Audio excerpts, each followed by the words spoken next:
Hello, and good evening, afternoon, or morning. We have people coming here from all over the world, so welcome. I am Angela McCrae, founder of Springfield Astrology, student of the universe, and a member of the board of directors for the Cosmobiology Institute. It is my honor to welcome you all to this evening's event, hosted by the Cosmobiology Institute. As an introduction to the Institute, I would like to read you our mission statement. The Cosmobiology Institute is dedicated to the empirical verification of relationships between cosmic phenomena with organic life and to the practical application of these observations and discoveries. The term cosmobiology was introduced and defined extremely well by Reinhold Ebertin in the mid-20th century as a scientific discipline concerned with the possible correlations between the cosmos and organic life. It strives to understand the effects of cosmic rhythms and stellar motion on people, with all their potentials, dispositions, characters, and life changes. It also involves research on these correlations and effects as mirrored by the Earth's plant and animal life as a whole. In this endeavor, cosmobiology utilizes modern-day methods of scientific research, such as statistics, analysis, and computer programming. The Cosmobiology Institute contains the spirit of the investigations by Ebertin and others such as Johannes Kepler and John Addy. In this tradition, scientific principles and methods are applied to the study of the relationship of celestial motions with the experiences and behavior of humans and other living things. The Cosmobiology Institute is consistent with the emphasis in many modern professions on evidence-based practices and careful adherence to high academic standards and principles. Fundamental to this process is determining and evaluating levels of confidence, effect sizes, and other assessments of research results. The Cosmobiology Institute operates with the same technical and academic sophistication as excellent universities and research institutes. The focus is on discovery and innovation that meet with the standards of the world's finest educational and research institutions. Cutting-edge developments in research methods, data science, analytics, mathematical models, and physics are utilized to make discoveries and build applications. Rigorous testing and evaluation combined with the highest integrity, sincerity, and honesty in reporting findings places the Cosmobiology Institute at the forefront of groundbreaking technological advancements that can deliver practical applications and useful benefits in a wide range of disciplines. As a nonprofit organization dedicated to furthering scientific understanding and developing applications that improve the lives of people, the Cosmobiology Institute provides a range of services that are free or involve minimal cost, as well as services that can be further developed by private businesses and governmental agencies without intellectual property constraints. Open source software, training programs, and publications are some of the forms in which the Cosmobiology Institute provides these services. This evening, we will hear from some of the industry's top research minds in order to introduce you to the essence of evidence-based astrology in the 21st century. Please feel free to ask questions in the chat, and we will do our best to answer if time allows. First, I would like to welcome Santino Mancuso. Santino is the author of the book, The Astrology of Bipolar Disorder, and has made over 700 YouTube videos. The book and many of his other contributions are under his birth name, David Cochran. He is also a founder and board member of the Cosmobiology Institute. Welcome. I think you need to unmute yourself. There we go. I was muted. Thank you, Angela. Well, that very nice introduction to me is for the purpose of me to introduce you to Peter Neumann. So I'm going to introduce you to Peter. He's going to give our first presentation. And I'm going to introduce you to Peter by sharing with you a little bit about his education and the work he does. So first, his education. Peter attended Harvard University from 1950 to 1958. He received his doctorate degree at Harvard. In 1952, while he was studying at Harvard, he had a 2-hour breakfast with Albert Einstein. And one of the things that Peter shared with me about his meeting with Einstein is a golden rule is that when we build models and theories, make them as simple as possible, but not simpler than they need to be to explain the complex behavior that you're looking at. Sounds obvious, but it seems like every day I'm using this rule in the research that I do. Anyway, it's rather extraordinary that he had that 2-hour meeting with Einstein. So following his 8 years at Harvard, Peter received a Fulbright scholarship to study in Germany. He received a second doctorate degree from Darmstadt University in Germany. But nevertheless, despite his 2 PhDs, Peter will tell you that a doctorate degree does not guarantee that a person is brilliant. What is even more impressive is what they do, and Peter's achievements in computer science and computer technology are simply extraordinary. When the United States government needs a report on cybersecurity for the military, for governmental operations, for commercial activities, Peter is often at the forefront, developing and directing cutting-edge hardware and software that can be used in the next generation of information systems. He is also often involved in writing the reports that are submitted to the US government agencies. In short, Peter is widely recognized for his brilliant contributions in the world of high technology. He also sees the potential of some forms of astrology to be validated and improved to create an evidence-based form of astrology. This evidence-based form of astrology, if properly developed, will provide valuable services to humanity. The potential of an evidence-based astrology is too important to be ignored. Therefore, Peter is dedicating time, energy, also financial resources for this quest to make discoveries that are far outside the scope of what science and psychology currently understand about the universe we live in. So I am honored to introduce to you Peter G. Neumann. So Peter, you can unmute.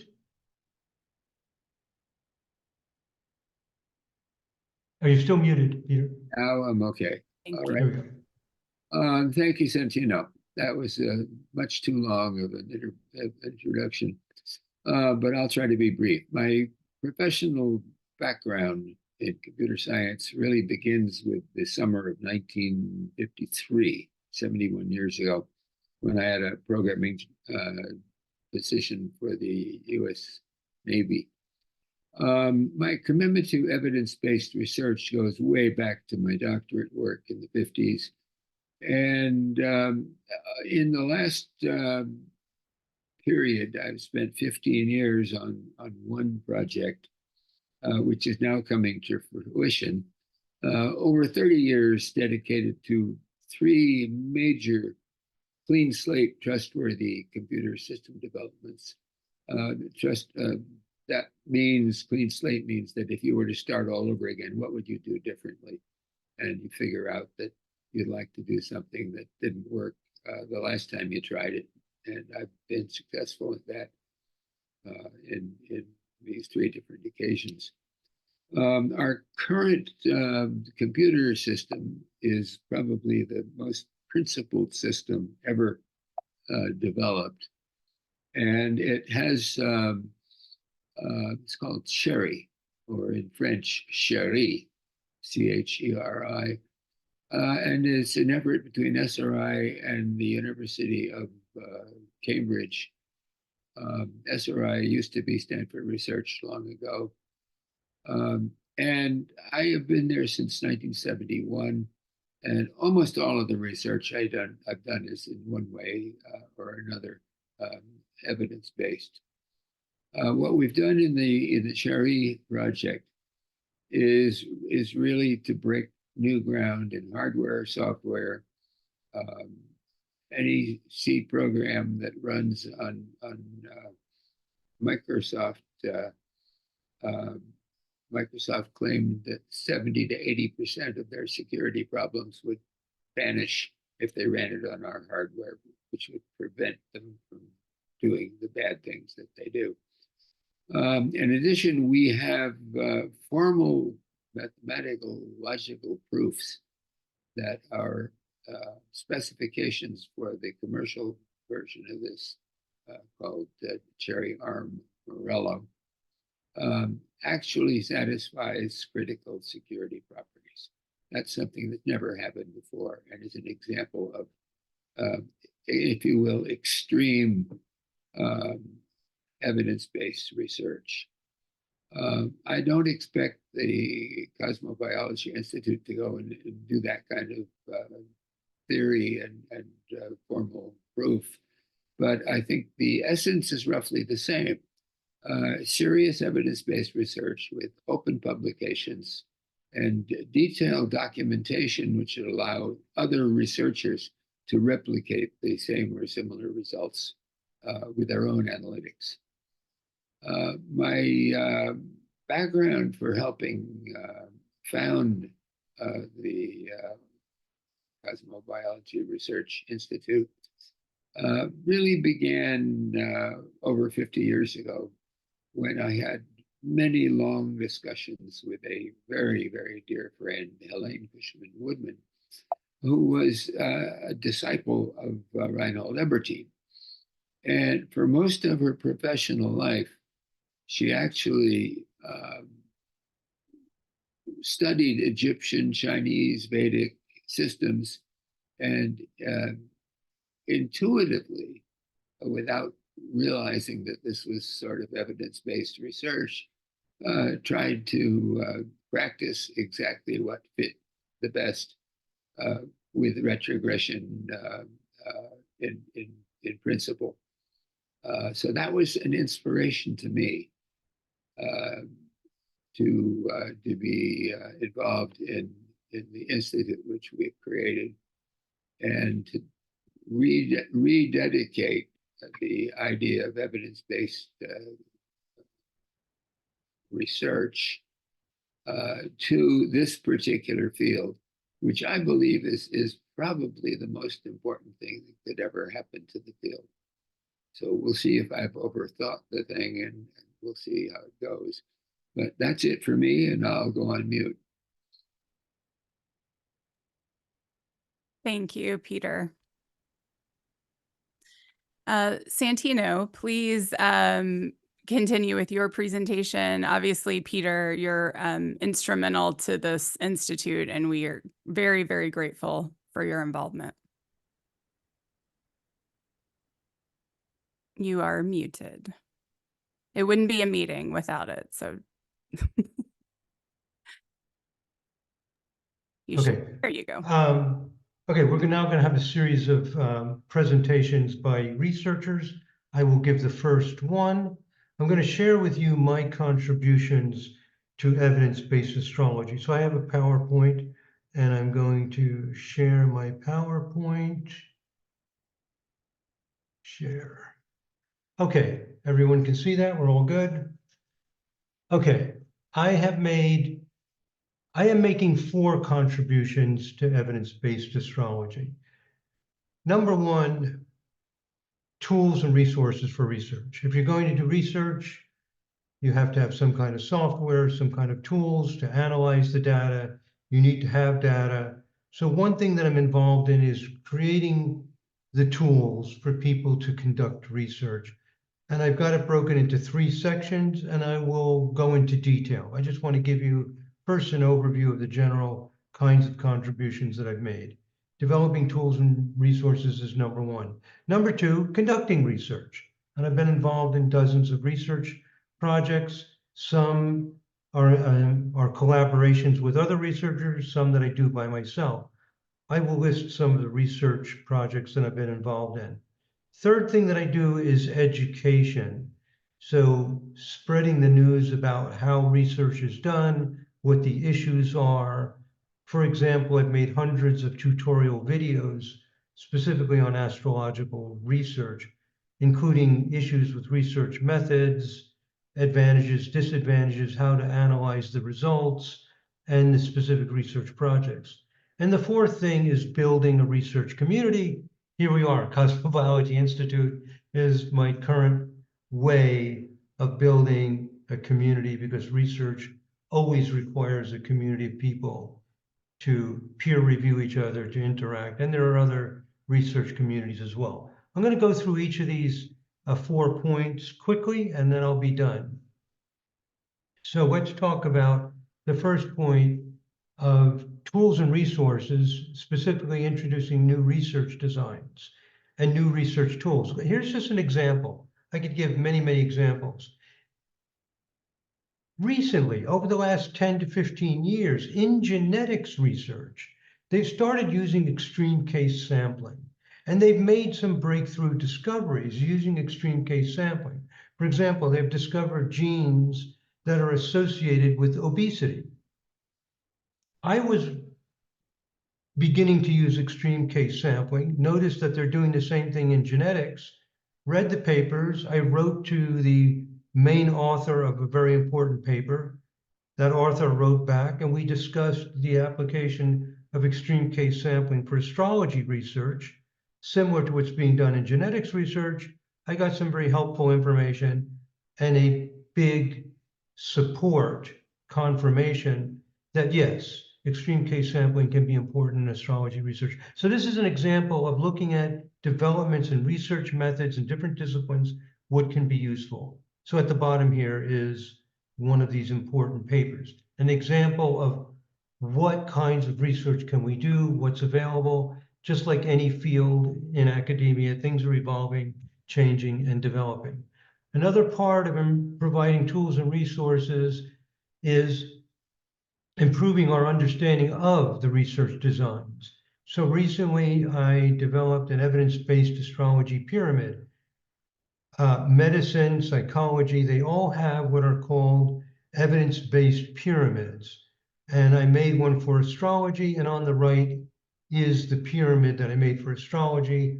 This is available on YouTube, and I've been discussing it with some other researchers.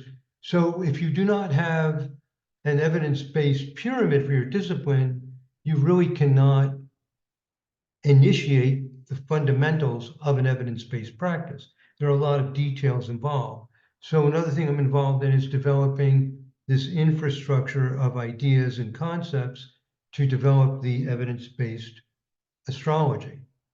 There's a lot to it. The third thing that I'm doing with developing tools and resources for research is developing software and databases. Currently, what I'm excited about is to develop astrology research software that is, I've got 3 bullet points here, very powerful, free is good, and versatile. So we want research that can do things like data visualization, data mining, as well as your standard statistical tests.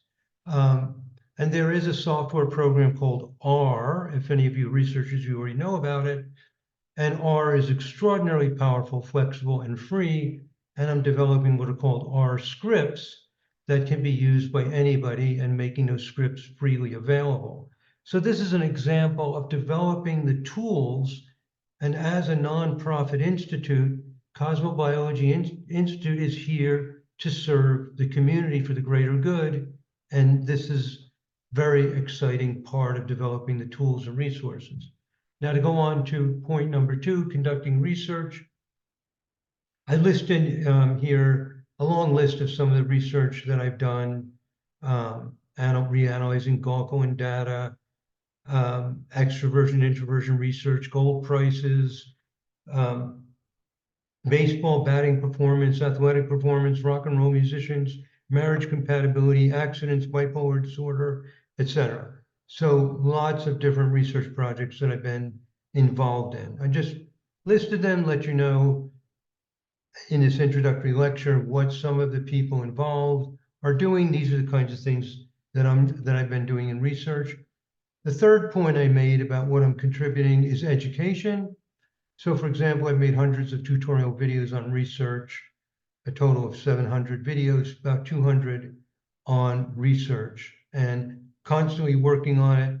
In about 2 weeks, I'll release an improved version of this index with new programs for studying research methods and research projects that have been done. And fourth is research community. And here we are at Cosmobiology Institute. I'm so excited that we're here with so many exceptional researchers and so many people attending. So I have here at the bottom of my last slide, I hope that many of you will contribute to this exciting, revolutionary, evidence-based astrology movement, because the Cosmobiology Institute is us. It's a nonprofit. It's all about us getting together. We're just the directors and initiators of it. We want to all work together and participate. That's it. That's what I wanted to share with you. Thank you very much. Thank you. Now I would like to introduce Paul Westran. He has conducted extensive research on the times that romantic couples and married couples meet. His groundbreaking research is described in his book, When Stars Collide. Welcome, Paul. Thank you, Angela. Good day, everyone. I'm talking to you from the Perth Hills in Kalamunda in Western Australia today, so it's morning for me. I've spent 27 years on the same evidence-based research, which means that I dropped on some important variables fairly early in my research. It took me around about 22 years to take these variables from discovery to establishment, if you like, via a correlation article, and that's around about 22,000 hours of research. If we deconstruct that, that's somewhere in the region of around about $100,000 per variable. So effectively, quite a lot more than probably people thought back in the 1980s when I started my astrological journey. It was possibly thought that it was going to be either too hard or too easy to do this. So effectively, I've since started to look at other potential variables, but effectively spending 27 years on the same experiment is something that I think it was perhaps not thought possible in astrology at one time. I once met an astrological researcher who said the longest he'd spent on an experiment is an afternoon. And so I'm quite happy that this is the way that things have worked out for me. But I understand that finding these variables is the hardest part of evidence-based astrological research. So my journey began in the 80s. And back then we were reeling from a scandal called Star Baby. And there was a lot of belief that astrology would be accepted back into academia back in the 1970s, particularly because of Adi and Cochran. But we found that our our colleagues in science were not quite as perhaps upfront as they could have been. And there were a number of articles produced during that time that were quite critical of astrology and the belief that astrology is pseudoscience. Now, history, if we delve into history, we can see that the reason why they were able to call astrology pseudoscience is because there's been literally no investment whatsoever in it in the past 360 years. In fact, the reason there hasn't been any investment is because it was ejected from academia probably back in the year 1666. And so we can actually see that effectively its development stopped around about that time. And it's been captured in amber ever since then, really. Anyway, I'll talk about my experiment, but I'll just give you some background about how it came about first. I started to learn astrology in isolation in about 1985, which means I didn't have a teacher. So I learned it myself from books. One of these books was a book called How to Rectify a Birth Chart by Laurie Efrin. And in it, there's possibly one paragraph which has completely changed my life. And that is that transits happen to you, progressions change you from the inside. As an impressionable student, I thought, hey, that's really important. And there'll be some books about this that I'll be able to read in the future that focus on that, particularly from the point of view of synastry. So I thought that that might be an established thing, but it turned out it wasn't. Now, the one thing about progressions is the precision that we apply to them. So we apply what we would say are more narrow orbs in astrology to progressions than we do to natal astrology. So that also, being an impressionable person, that pricked my conscience, and I thought maybe there's something in there that I need to delve into and look at more closely. Because if this is precision and this is imprecision, perhaps the precise chart is going to be the one that I'm going to get experimental outcomes from. And so from that, I established my experiments. Now, I went on a little journey over the next 10 years when there's a lot of skepticism in the world, particularly from people like Richard Dawkins. And it kind of inspired me, to be honest. The book Unweaving the Rainbow and an article, I think it was in The Independent on Sunday in Britain in about 1996. He was essentially trying to criminalize astrologers. I was incensed by that. And so I went on another journey, if you like, and I went on this journey and effectively I was looking at this flat 2D horoscope and thinking, this is something not quite right with this. It needs to be more dimensions to it. It's about time. And in real life, we have predecessors. So we have predecessor events that cause more events, that cause more events, that cause more events. And we don't really see that in astrology unless we look at it as a 4D horoscope. So essentially, when I met my wife in 1997, I just put together by hand a quad wheel, and I noticed that there was a trine between Venus in the progress charts, and I thought, there might be something in this. So that essentially started my study, and over the next 4 years, I was kind of like gathering bits of data here and there to see whether or not I could see anything that was interesting, and I did. So over the 4 years after that, I started gathering data in a particular way. At the time, I was a crime analyst, or I'd just finished being a crime analyst, and I understood criminal groups analysis, where we look at organized crime. And effectively, what you're looking at is you're trying to connect everyone in a cohort or a group. And that's really, really quite important in this sort of study, because you need to basically follow the lead where it takes you. And if it's Frank Sinatra to Ava Gardner, and Ava Gardner to Mario Cabré and all the bullfighters that she'd had relationships with, and all the relationships Frank Sinatra had with all the other people that he'd ever had a relationship with, you get quite a big cohort, quite a big group. But what it does is it means that you're not cherry picking, and you're not cherry picking the data. You're actually selecting data that is logically grouped, and you can't be accused of cherry picking the result, which in effect is very hard in this sort of work. So that's the way I approached it.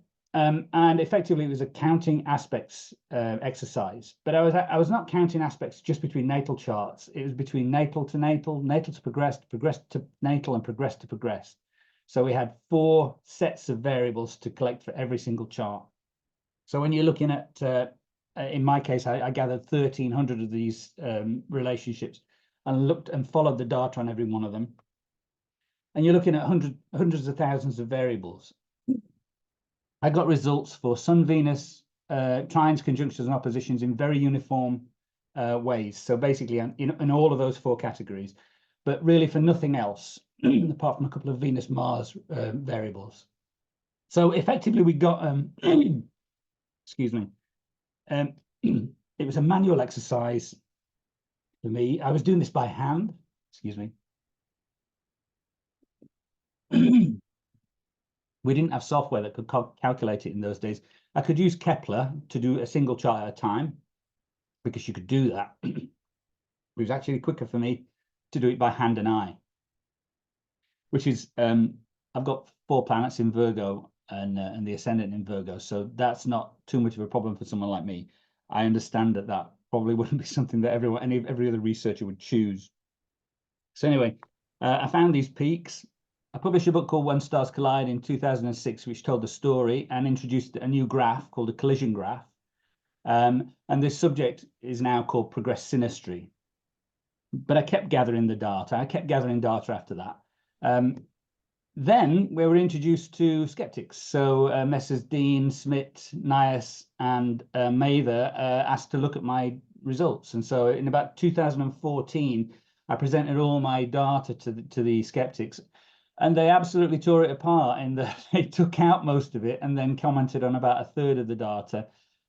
It was not a very fair exercise and not a great outcome for them or us. But effectively, they hadn't got rid of all the significance. They got rid of 1 out of 3, if you like. So it was actually. Sorry, Paul. So I hate to stop you on that part, because we are trying to get through things, but it is absolutely fascinating. I'm really interested in your book. Thank you for sharing that. When we kind of wrap up, I do have a couple questions that I think will let you finish what you're speaking. Thank you. I'm just going to move. Thank you very much. Angela. Thank Cheers. you. Thanks a lot. Thanks, Paul. So I would like to introduce Christopher Benton. Christopher has a PhD in mathematics. A paper on one of his comprehensive research studies was recently published in Correlation magazine. Welcome, Christopher. Thank you, and hello from Scottsdale, Arizona. Give me a minute to just share my screen here. Hold on. And I've got to get a couple of panels out of the way so I can see what I'm doing. Okay, I think I'm ready. Can you see my screen? We can, thank you. Good. All right. Well, in addition to having taught community college mathematics for about almost 40 years, I also worked for 6 years as Director of Institutional Effectiveness and Research. And for those who have a background in institutional effectiveness, you know that it's, we like to frame things in terms of vision statements and mission statements, long-term goals, annual objectives, assessments of those objectives, and then very important, the actions to be taken if we don't meet all of our annual objectives. So I'm framing my activities that way. And so I'll start with my vision statement. You know, you can do this for both institutions, but you can also do it on an individual level. So when it comes to astrology, my vision is to live in a world where astrology is understood both scientifically and experientially as a way to live in harmony with the cosmos around us. My mission is to help bring about this vision through the utilization of mathematical and statistical skills. My long-term goals are 1, to review current literature and catalog what we currently know. 2, to engage in statistical analysis. 3, engage in the mathematical analysis of technical aspects of astrology, and 4, to work with both the astrological and scientific community. Now, my annual objectives right now are to, 1, read and review past statistical studies, do statistical research, and do rigorous mathematical proofs for principles of harmonic astrology, and also to engage with peers. And as far as my assessment goes, I've read several studies, and I've also peer reviewed some studies for Correlation magazine, which publishes statistical studies on astrology. 2, I've had 2 papers published in Correlation, and I have a 3rd one in the works. The first 2 I published were concerned with developing an astrological signature for male to female transgender people. The one which I'm working on now, it has to do with conditions that favor heart attacks and heart disease. I'm basically taking a result that a researcher in Canada found and then dismissed as a statistical artifact, but I've replicated the result on a different set of data. And I've also dug deeper into the data and concluded that the heart attacks are not due to the astrological condition that the original researchers saw, but something a little bit different. And so it's very interesting. And let's see, the 3rd thing I'm doing here, rigorous mathematical proofs and models for harmonic astrology are in progress. This is a thing I'm working on, which will probably get the least amount of notice because I know there aren't that many people out there who love to just sit down and read through rigorous mathematical proofs about things in the way that I do, or maybe in the way that a couple of other participants here do. Nonetheless, I think this work is extremely important because when you develop a really good mathematical model for something, it not only sheds a lot of light on what's really going on, but it helps you understand what else is true. You usually start off proving those things which are obvious and probably already known to a lot of people working on harmonic or vibrational astrology, but you wind up discovering and proving things which perhaps aren't so obvious. And then the 4th thing I'm doing here is conferences and Zoom meetings are being attended. So all my objectives now get a good assessment.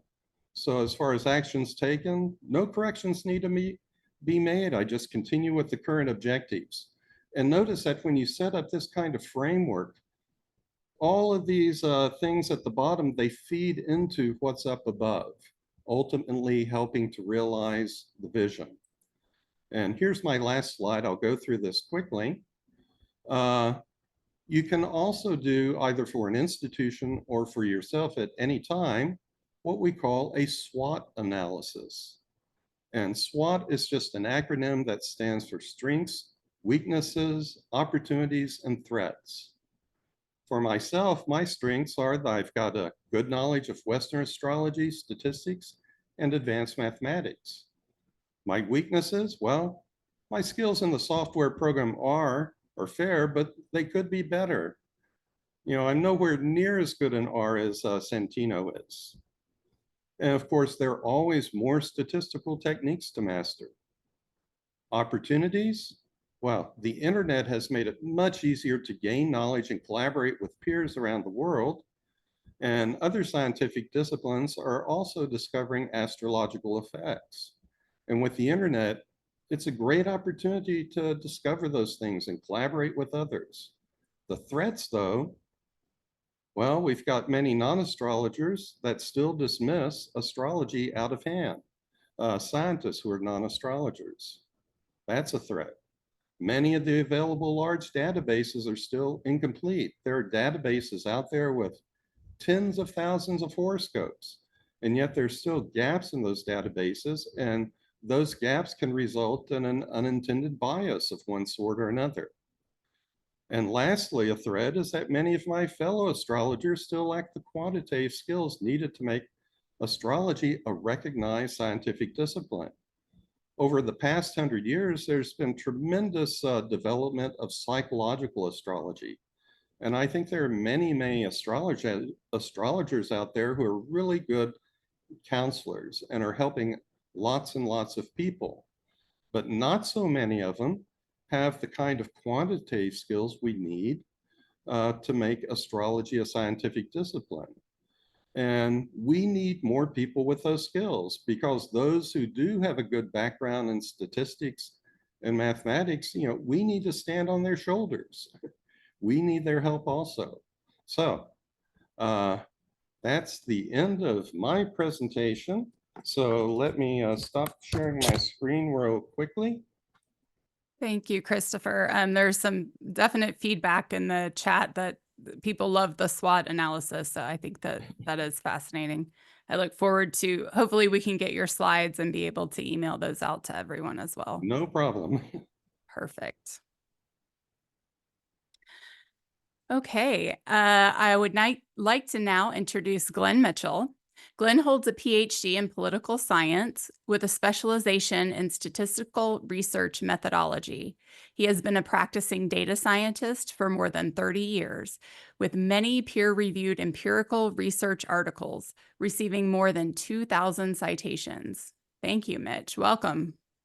Thank you very much. Let me go ahead and share my PowerPoint presentation. So far, no hitches. Go ahead. There it is. I don't think I have. Yeah, I don't. Great. Because we only have like 6 or 7 minutes, and I'm going to forego the usual academic pleasure of burnishing my credentials. You've already heard enough. My current project, and it's a long-term project, is to apply the principles of the scientific method to astrological research. When I was in graduate school, one of my mentors, Peter Snow, I mentioned to him that I thought that astrology was testable empirically, at least many of the facets of it, and he agreed. And that's been my mission since. I've been an astrologer since 1982. So I follow the exact same steps in my astrological research that I have applied to my academic research on electrobehavior, war and peace, epidemiology, gerontology, and health services. The last 25 years being health service research, epidemiology. The basic requirements for my research, and that I think are critical to applying the scientific method, is one, in my department in graduate school anyways, as a behavioral social scientist, research needs to be theory driven. Correlations alone are insufficient to establish causality. We need theory in order to make the causal links. As a time series analyst, particularly as a Box-Jenkins time series analyst, time order also matters. It's critical. If X causes Y, then X has to precede Y in time, and we have to establish that. As an analyst, I find constants to be theoretically, analytically uninteresting, because we can't use them to explain variation, since they themselves are not variant. I like to use populations. That's feasible only when the population is small. The use of populations can be necessary for rare events, like a disease that only occurs in 1 in 100,000 people. We can't just use a small sample of 2,500 people. We won't find any. And then sampling. So for me, the focus has been on using probability samples whenever I can to draw the inferences from samples to populations using statistical theory. We can make other kinds of assumptions, but if we're going to use statistical theory, then we need to go from samples, and those samples have to have specifiable sampling distributions with well-known characteristics, i.e., we have to be able to apply calculus to them. My research is focusing on both mass murderers and serial killers. So mass murderers are those people who have killed more than one person within a short period of time. Doesn't have to be the same day, but generally within a day or two or three would be how the literature, the academic literature on criminal justice would define it. So I am extracting all of the mass murderers from the ASTRO databank. Serial killers, they kill people, multiple people, over an extended period of time, typically over months or years. And I'm extracting all of the serial killers from the ASTRO databank. So I'm starting with the populations, not samples. I'm also going to take 250 individuals that are randomly selected from the ASTRO databank who are not murderers. And I'm just going to use simple random sampling. And that's necessary to conclude which set of astrological markers distinguish mass murderers and serial killers from non-murderers. The sampling, the ASTRO databank is not a probability sample. It is an elaborate convenience sample. People decided whose name, who they thought were notables, get their birth information and send it in. So I cannot generalize from the ASTRO databank data to all serial killers, to all mass murderers, nor to all individuals. Just can't do that. So this research is what I would call an elaborate pilot study. It's also a prototype that I hope astrologers will use to do research in the future. The theory, my theory, the astrological theory is derived from Witte, Eberton, Munchausen, Brummond, Westcott. So the social theory is my own, based on my own years of study as a behavioral social science, backed up with citations from the existing literature. So the social markers that I'm going to be looking at include age, gender, race, whether they were an orphan, whether they were abused physically, whether they were abused sexually, their relation to the victims, whether or not they were gay.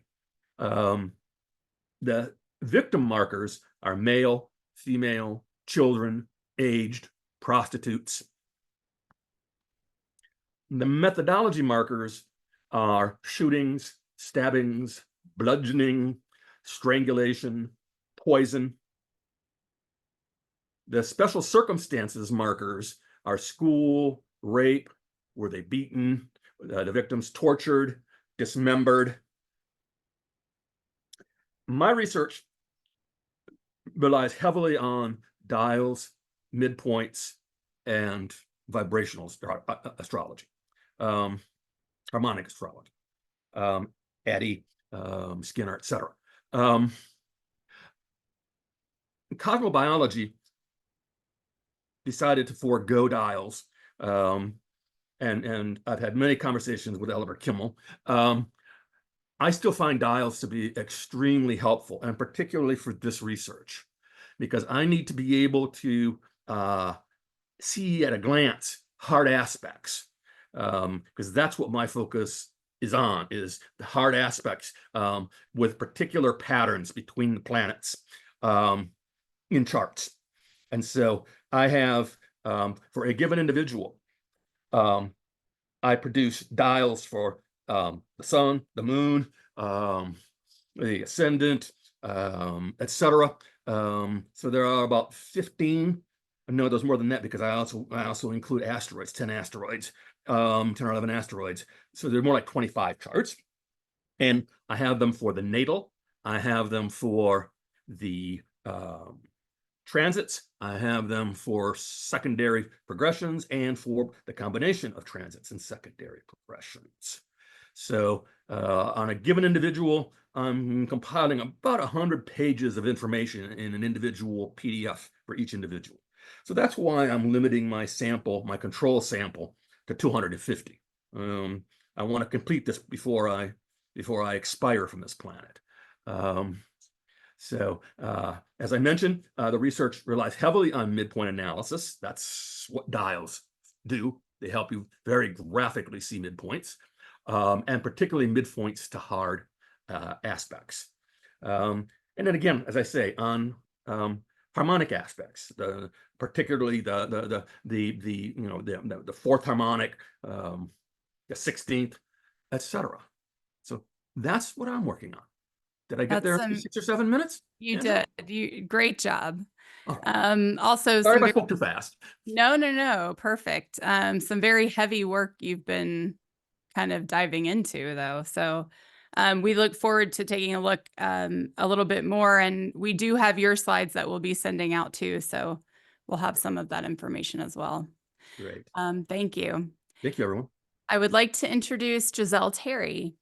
Giselle is an astrologer and marriage and family therapist in Los Angeles. She has done evidence-based research with Santino Mancuso using vibrational astrology with mental health disorders and in particular with bipolar disorder. Welcome, Giselle. Thank you, Angela, and hello to everyone. So I'd like to start with the year 2021, because that was the year that Santino and I presented the fourth phase of a 3-year study, statistical research study in bipolar disorder.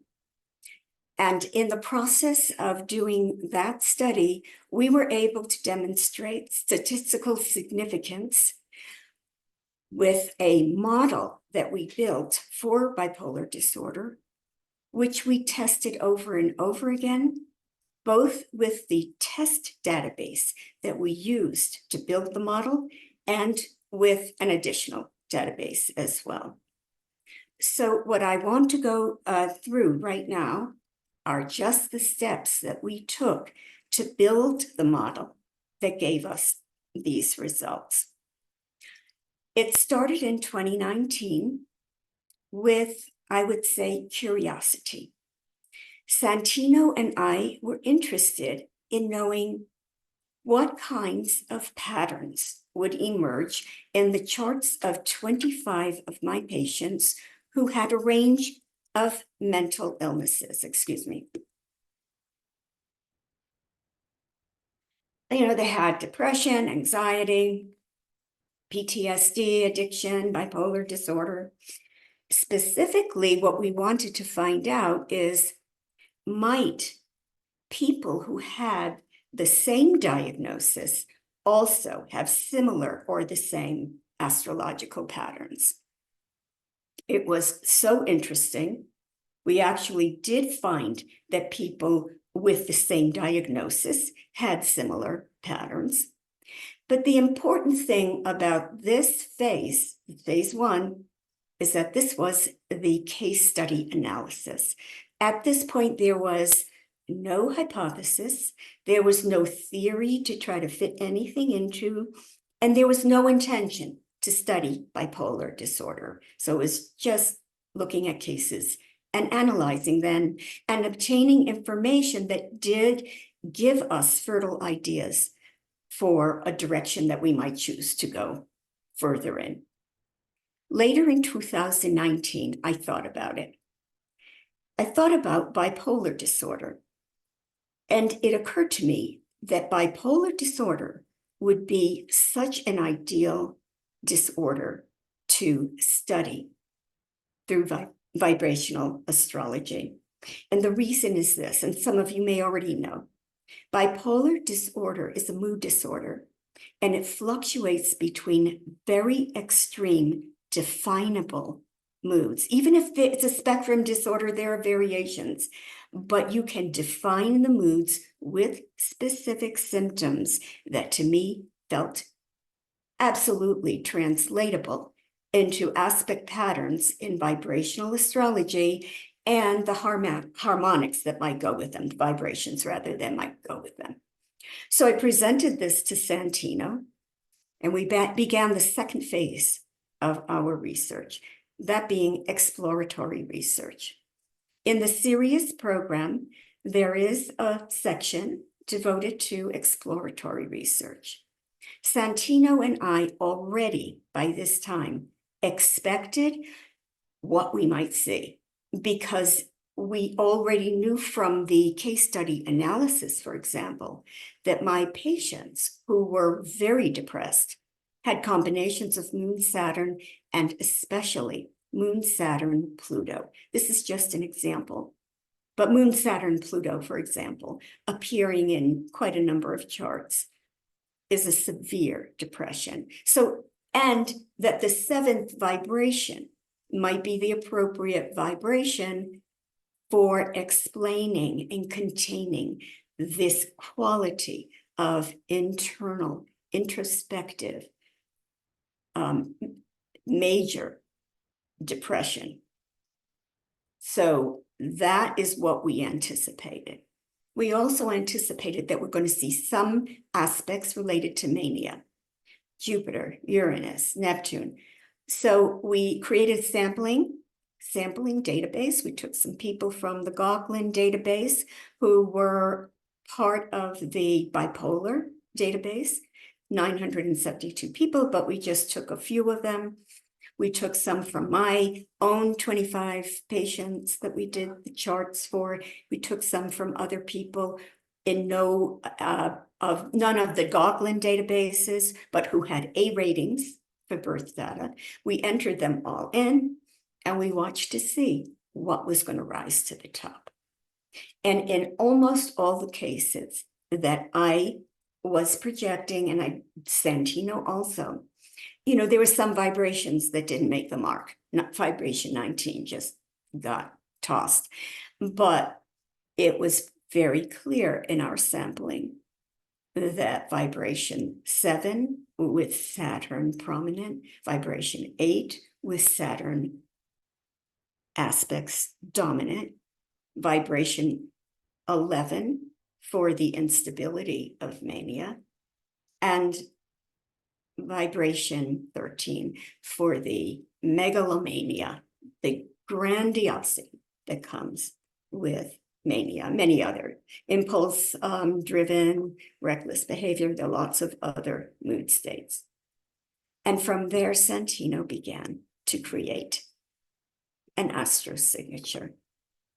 And when he did, it comprised 6 components. I actually just told you almost all the 6. And if you're interested, we can provide you with all the details of that astro signature, the 6 components in 7, 8, 11, and 13. Saturn in the 8, these are the lead planets.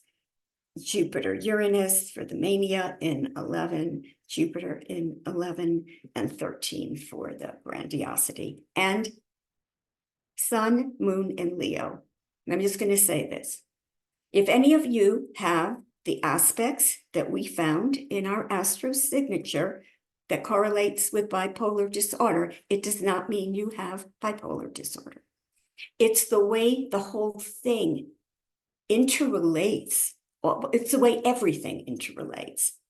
And in bipolar disorder, what would ordinarily be expressed in a healthy way is expressed in a dysfunctional way. So when you hear me say that the 6th component was a Sun, Moon in Leo, we're talking about identity confusion, which I think if you think about bipolar disorder, there's no stable sense of identity. This is the astro signature. We entered into the Cochran database, 972 people who were diagnosed with bipolar. Cochran called it manic depression. It later became bipolar. We tested it in the Cochran database. We tested it across umpteen control groups, randomized control groups, shuffled 1,000 times. We tested it against databases that were already in Cochran databases of other mental illnesses. We tested it against other databases in David's Sirius program. And what we came up with, I mean, I'm talking about my feelings because David Santino knows this, was so mind-blowing, I couldn't believe it. I mean, we came up with results like, just for example, I mean, something like, I couldn't even count the zeros for the p-value is 0.00000. T-values at the sigma level close to 5. So anyway, my first result was, oh my God, we hit gold. It was like amazing. But thankfully, Santino sobered me up. Because, as we know, we cannot rely on the test data that we use to assume that that is the bipolar signature. It has to stand up against other databases with people diagnosed with bipolar disorder. So that was the goal. Would our Astro signature generalize to other databases? Would it stand in its own, on its own, no matter what database we used of bipolar disorder patients? David found some corrections that needed to be made. I thought this was so interesting. We needed consistency and elegance. And Santino, with his eye for consistency and elegance, removed from the 7th vibration and multiples of 7 all the hard aspects, because 7 for depression is soft. So you could not have 2, 4 multiples of 7, 14, 28, like that. Those were all hard aspects. We needed the 3, the 6, the soft aspects, because the kind of depression and bipolar depression is soft. It isn't like solid. So we did that, eliminated those aspects. And in the 11th vibration, which symbolized the instability that comes with mania, we saw soft aspects. Santino saw the soft aspects, 11, 33, 66, that's not going to work because mania is not soft at all. So we had to retain multiples of 4 and 8, 2, 4, 8, the hard aspects, because it was the hard aspects that described the mania. Giselle, I know that your work is fascinating. And if anybody hasn't read The Astrology of Bipolar Disorder, the book that you and Santino worked on together, it's amazing. And it also has a lot of references to how to do research in serious software program, which I think is very important, especially with this group who might be interested in doing more. That book has a lot of great information in it. Thank you so much. Thank you so much. Yes. I would like to now introduce you to Vincent Godbout.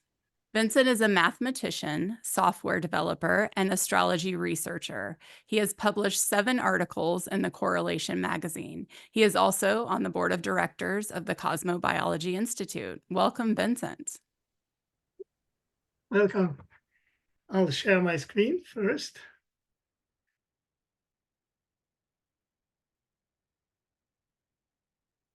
Does it work?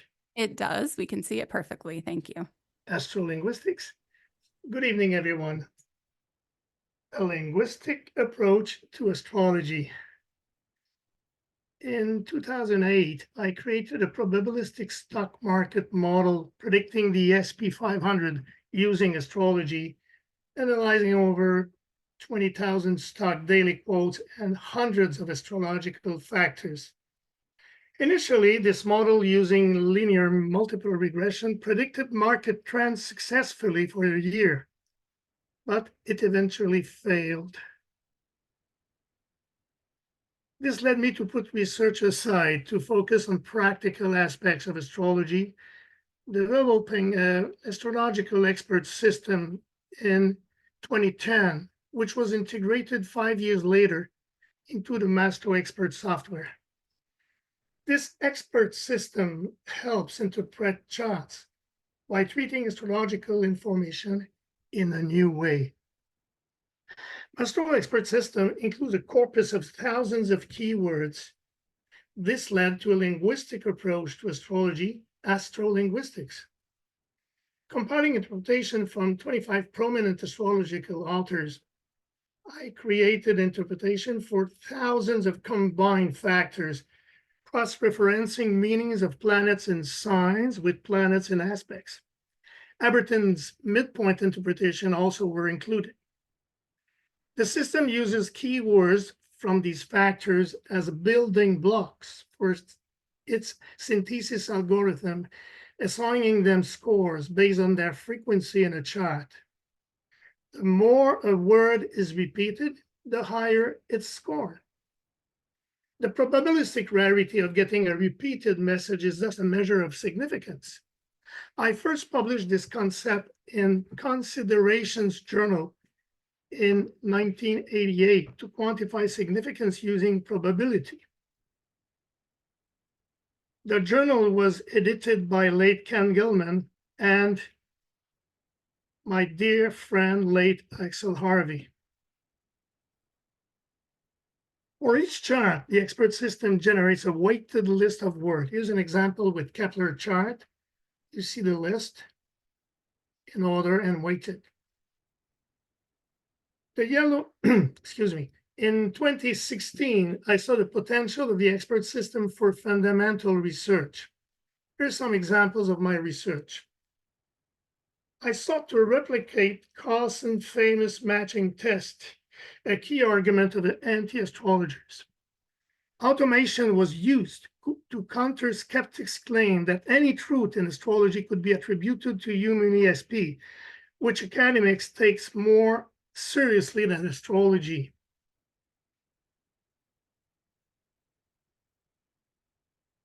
The research tested the accuracy of astrological keywords from natal charts against character trait keywords in biographies. A study with 73 notabilities published in correlation journals showed significant results. This success allowed further exploration of technical issues in astrology. For example, the significant results of the matching test disappears when the tropical zodiac is replaced by the sidereal zodiac.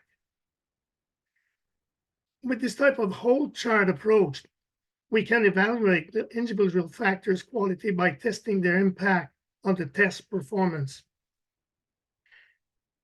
Including, thus, this automated matching test was also able to assess the relevance of midpoint. Including midpoint interpretation enhances the matching effect, which is significantly improved when strong midpoint aspects are included and weak midpoint aspects are excluded. The yellow curve here indicates how much the model with strong midpoint aspects outperforms the other models. Astrologers often prioritize certain planets due to their perceived strength in natal chart. Planetary dominance is crucial for accurate interpretation.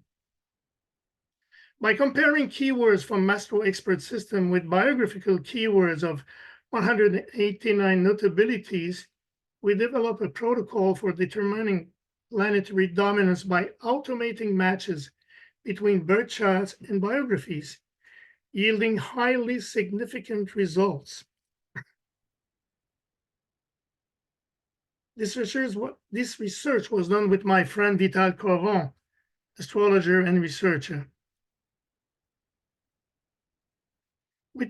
Here's an example with Kennedy of a comparison between astrological dominance in orange. Its dominant is Mars, followed by Venus and Mercury, and biographical dominance in blue. Good match. A replication with 61 independent biographies confirmed the robustness of the adjusted planetary dominance APD model, achieving a significant success rate. A subsequent study, also published in Correlation, evaluated 12 established dominance methods. The APD model outperformed all of them in chart to biography matching. Astrolinguistics enables a new approach to research that relies on a kind of second-order regression based on keywords, reflecting human thinking more accurately than linear regression based on astrological factors. By using combinations of keywords corresponding to sets of astrological factors, this approach reflects human cognitive processes in line with astrological validity, introducing a new paradigm in research and interpretation. Through keywords, we implicitly use the underlying astrological factors. This facilitates subtle combination of factors and improves intuitive analysis as the computer handles complex astrolinguistic calculation, allowing astrologer to focus on higher level thinking. For example, analyzing a keyword such as suffering involves identifying their full astrological signature, understanding all the 135 potential factors associated with suffering. A lot of midpoints and aspects. Instead of using astrological factors directly, this method uses keywords derived from these sets of factors. Speaking of suffering, recently, I used multiple regression to study the relationship between secondary progressions and time of death. That's because of you, Paul Vestron. You influenced me. No, this is not about predicting death, but rather assigning probabilities of death to certain dates. I compare a classical regression based on astrological factor to a second-order regression based on 72 keywords. The p-values of both models based on the sample of 450 subjects are extremely low, but this means nothing without replication. Replication with 200 independent data shows that the factor-based model is not significant, while replication with the word-based model gives a p-value 10 minus 16 for a replication. Here's the model, the words with their weights. You see that suffering is, with a weight of 40 in the regression, is a big player in the model. On its own, it is significant both in the sample, just by itself, just that word, significant in the sample here, and also in the replication of 200 subjects with that probability. Thank you for listening. Thank you, Vincent. That was very intriguing. Hopefully we can get your slides afterwards as well. I think there was a lot of really good information in there. I would like to now introduce you to Michelle Love. Michelle has conducted an extensive research study on eating disorders, and the results of her research were presented at the Vibrational Astrology Conference. She is also the president of the Cosmobiology Institute's Board of Directors. Welcome, Michelle. Thank you, everyone. This has been an exciting evening, and I just want to say that we here at the board of the Cosmobiology Institute, we are eternally grateful to have all of you join us here tonight for our official launch. And I am joining you all from Syracuse, New York. I'm only going to share briefly about the research that I conducted on eating disorders. And then I'd like to chat just for a few minutes about what the Cosmobiology Institute is and what it kind of means to me personally, as well as my hopes and dreams and wishes of where I'd like to see our astrological evidence-based research expand out into the world, into the future. So previously at the 2023 Vibrational Astrology Conference, I presented my research on eating disorders. I spent about a year and a half working on it, and it was an absolute labor of love. I had never done this type of research before, and I got pulled right into it. And this is not for the faint of heart. For those of you who have done the research, it's countless hours of just racking your brain and sleepless nights. And but there's nothing I think more rewarding than when you get to the end of it. And the research that I did was quantitative, it was exploratory, and it was assumptionless. So I had no preconceived notions diving into my research. And the interesting thing that happened as I was developing the model, halfway through, I was really fueled even more so to get to the bottom of this affliction. As someone very close to me, I had learned in the midst of my research, was really struggling and suffering from an eating disorder. And it was someone in my family. So it went straight to my heart, and I just really needed to get to the bottom of this. But the research was fascinating, as I said, and I used the exact model that Giselle spoke about with Santino that is listed in the book, The Astrology of Bipolar Disorder. So once again, if you have not read that, or if you're just new, getting into research, or you're curious about the method, that is a wonderful place to start. And the research on eating disorders was fascinating in that I did not go into it focusing on, strictly bulimia or strictly anorexia. I used, the models that were there, the data that was there, and then it kind of sorted itself out. And it was astounding to come up with such a highly statistical result. I had a t-value of 3.43. And the model actually included an asteroid, the asteroid Vesta. So it was fascinating to see Moon, Pluto, Vesta. I had some other variables that came into play with Mercury and Pluto, as well as Mars. I won't go into all of that, but and this was done in a vibrational way. So these patterns continue to repeat and show specifically in the 23rd vibration and multiples of 23. So it was just really exciting and fascinating to watch. Currently, I'm developing another model. I'm working on Black Moon Lilith.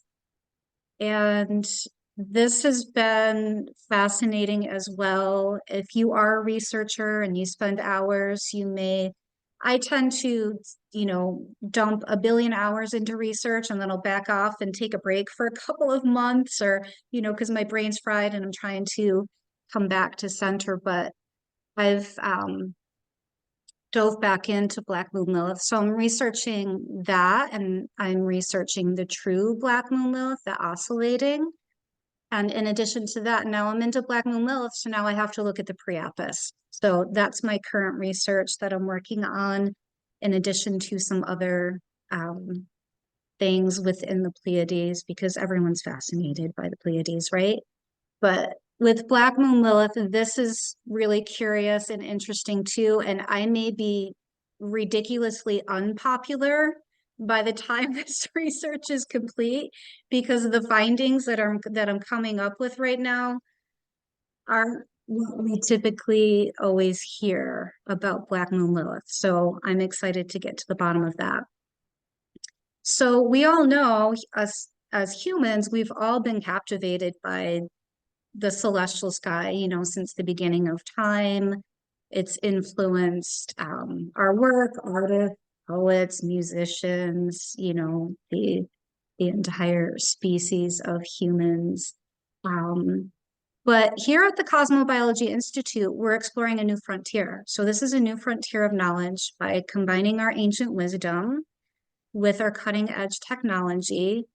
And with these solid scientific principles, we're really committed to sharing our findings openly. So we believe in collaboration, and we hope and we wish that everyone here is going to collaborate with us, because we're eager to work with other research to accelerate our understanding. And essentially, we're searching for new ways to understand the world and ourselves as well.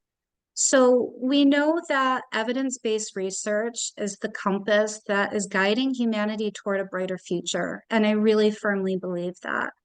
And by grounding decisions in rigorous data analysis, this methodology that we're using empowers us to navigate complex challenges and to unlock unprecedented opportunities for the world. We already know our evidence-based research is used in healthcare, as Giselle so eloquently shared with us earlier in her line of work. It's fascinating. And it also illuminates a pathway to conquer disease. As I just spoke about eating disorders, that's just one of many. Faye has done research on heart disease and breast cancer, and it goes on. And just also looking at a way of enhancing mental well-being. So in addition to all of that, my heart is truly in education. I'm a former educator of young people. And education, as we know, is the cornerstone of societal advancement, and it's revolutionized by evidence-based practices. So by identifying optimal teaching methods and learning environments, we can nurture the potential, I believe, of every student in this world at any age, of any walk of life, to cultivate a generation that's equipped to thrive in an ever-changing world. Our world is changing constantly. I can be brutally honest and tell you that I no longer work in the public school system industry for several reasons, and I'm not here to knock it at all. But it is a failed model that has a one-size-fits-all approach. And I firmly believe that evidence-based research astrologically, I know it sounds wild, I know it sounds crazy, but I think it has a potential to completely and totally overhaul and change the educational system into something that actually works for every student there. And I'm really incredibly excited to see if that can not just only be a potential, but to be an actuality. So that's where my heart is. That's where it goes. It goes in multiple places. But in 2022, I'm sure most of you probably already know this, but the national proficiency level of 8th graders in a public school was 26% for mathematics and 31% for language. So it's, in my eyes, it's unacceptable and a blaring moment of truth for a failed model in our educational system. And who's to say that we know the mathematics that goes into the work that we do here, that that's not going to inspire someone out there to light some passion as it relates to mathematics or even as the world works. But I'm really passionate about using vibrational astrology specifically and our evidence-based research to develop a successful model to elicit fundamental change here. And I know I'm a dreamer, but I do believe it's possible. So this is a way, a doorway, our evidence-based research to be a catalyst for human flourishing. So by replacing assumptions with evidence, we can really build a future that's characterized by health, equity, sustainability, prosperity for all, and it's a passionate pursuit that can lead us there. The world is full of potential waiting to be actualized, as I said before, and I think that it is critically important that we move into a world of identifying processes and eliminating all of the labels that we have put on ourselves and one another. And that's all that I would like to share, just a little bit about some hopes and dreams of where this may be able to go forward and continue with the research that I'm doing to hopefully bring some change here into this world to help us all better understand one another. Thank you, everyone. Thank you. Thank you, Michelle. So without further ado, I would like to introduce Faye Cochran. Faye Cochran holds a bachelor's degree in education, and she serves as the president of Cosmic Patterns, Matrix Software, and the Avalon School of Astrology. She is also on the board of directors of the Cosmobiology Institute. Welcome, Faye. Thank you very much, Michelle. First of all, I'd like to thank you for your beautiful presentation, and so as the rest of everybody who has joined us presented the research, Santino, Chris, Paul, Glenn, Giselle, and Vince. I'd like to thank all of you for sharing all of your knowledge in doing astrological research. And also, most of all, I'd like to thank everyone who has joined us for this launch of the Cosmobiology Institute. I appreciate your time for coming and everything. Some of you, it's 2 a.m. It's really late in your area, but I know this is true to your heart. That's why you came. First of all, doing research is a labor of love. You make sure that you really want to do the research for you to be able to push through and get it done. Because it's not easy, it's not simple, it's rigorous, and it requires hard work and sleepless night. So you have to be ready for all this work before you even start your research. Now, being part of the Cosmobiology Institute's mission is to help everyone in the astrological community or anyone that are not in this community who wants to join in and do this research, evidence-based research. For those of you who are not familiar with this, the Cosmobiology Institute is here to help all of you, to educate you, give free lectures, to introduce how to do this kind of research. This may be foreign to you, but this is very, very important in order to pursue this kind of work in this community. Now, I have done several research and I'm still continuing to do research because of the of my nature is I am a natural healer, and at the same time I'm extremely curious. I'd like to know things, why it is happening, and I gravitate into medical astrology and medical research. Like Santino, Giselle, and Michelle, I've used the same research procedures that they have used in the software that they have used, which is the Sirius program that has a really, really excellent research materials in there that you can use. You do not have to do you do not have to know mathematical formula. You just trust the program, and what is important is you love what you are doing and you're about to do. What I did all of the procedures that are explained in the bipolar book. So if you want to learn all the procedures, we have no time to explain it here, but when you purchase that bipolar book, the entire steps are there. What I did, like the rest of my research team, I did the assumption-less research. I want to make sure that I have no background of anything of what is causing it, so that this is a true research. And then I did an exploratory research.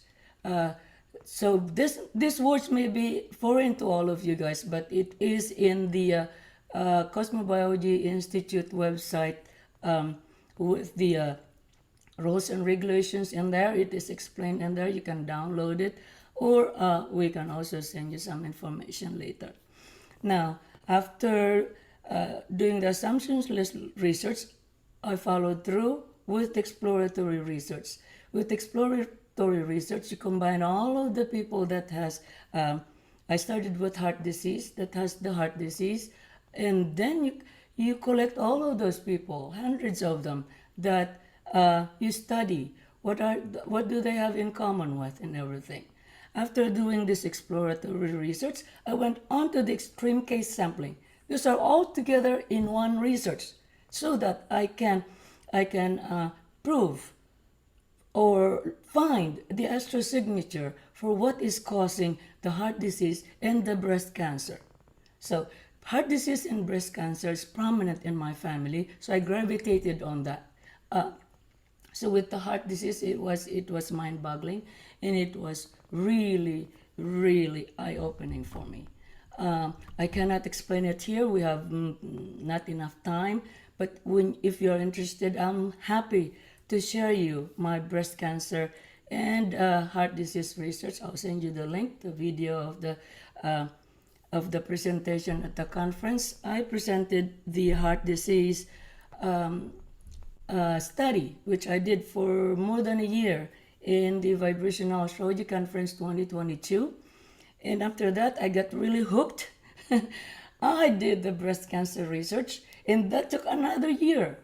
And I'm telling you, this is a hard work job, and you really have to be ready for sleepless night because it is addictive.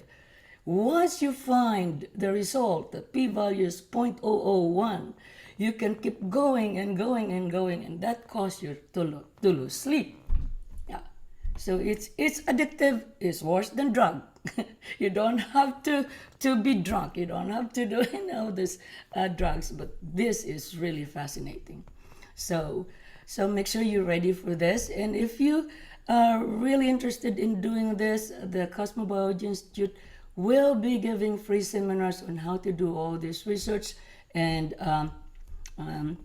will also be guiding you through. If you already have something done that you think maybe a cherry picking research, we can help you see if that is indeed a cherry picking research, or it can be explored into or transposed into assumptions-less research and into exploratory research, and then the extreme case sampling research. My aim at this point is to do the hypothetical research of both the breast cancer and the heart disease research. The hypothetical is the scientific way of proving that these astrosignatures really works. Right now, you can already replicate my study by following my procedure, but it has to be done hypothetically, just like the bipolar research. But I will need data. I need tons and tons of data so that it's not called cherry picking. So I'm looking for data from hospitals and everywhere that I can find it. But I'm getting, because of the HIPAA law, it's hard to find all this data. So if any of you who have anything that you can help to gather data with everything that we are doing research, please come and approach us, and we will really be very happy to get that guidance from you. And thank you all very much, and I'd like again to thank all the researchers that join us and do all these presentations, and we really appreciate all of your help. Thank you, Thank Faye. you, Faye. Thank you. I'd like to introduce now Rochelle Fernandez. Rochelle is a professional in the area of finance and is currently enrolled in a PhD program. She practices Jyotish, astrology, and she is also on the board of directors of the Cosmobiology Institute. Welcome, Rochelle. Thank you, Michelle. Hi, everyone. I'm so happy to see everyone here. Those who've joined, on cam and off cam. I'm really excited. So I serve the Cosmobiology Institute as the treasurer. I have an MBA in finance from Santa Clara University here. I grew up in India, in Bombay, when it was called Bombay. Currently, it's called Mumbai. And and I'm a lifelong learner, researcher, star map watcher, Jyotish.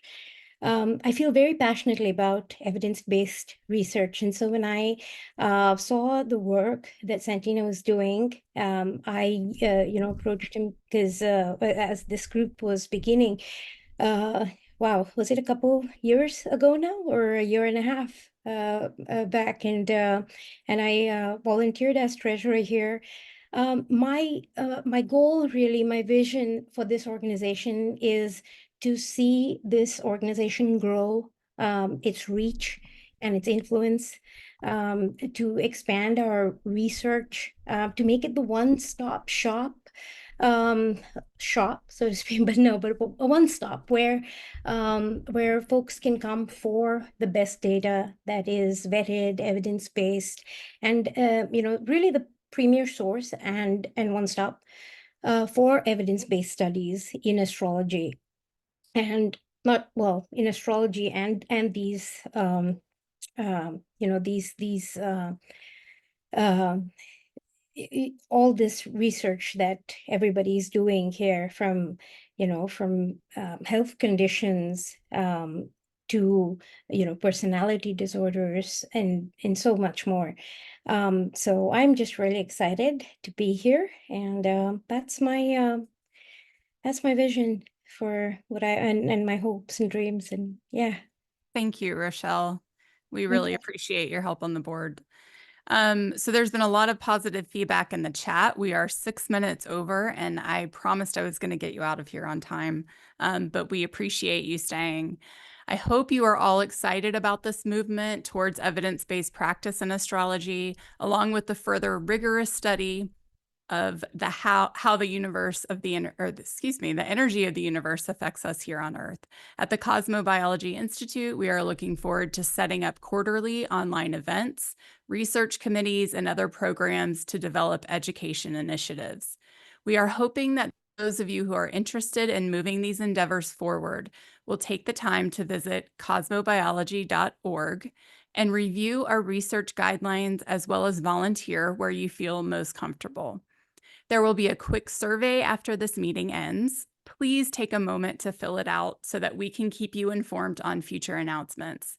As mentioned, we are a 501c3 nonprofit, so we are always looking for and accepting donations as well.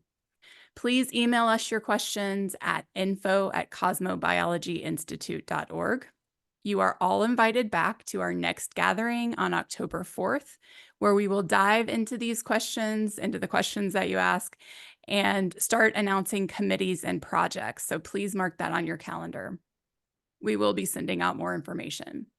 We will also be inviting our guest presenters back to dive deeper into their areas of expertise throughout the year.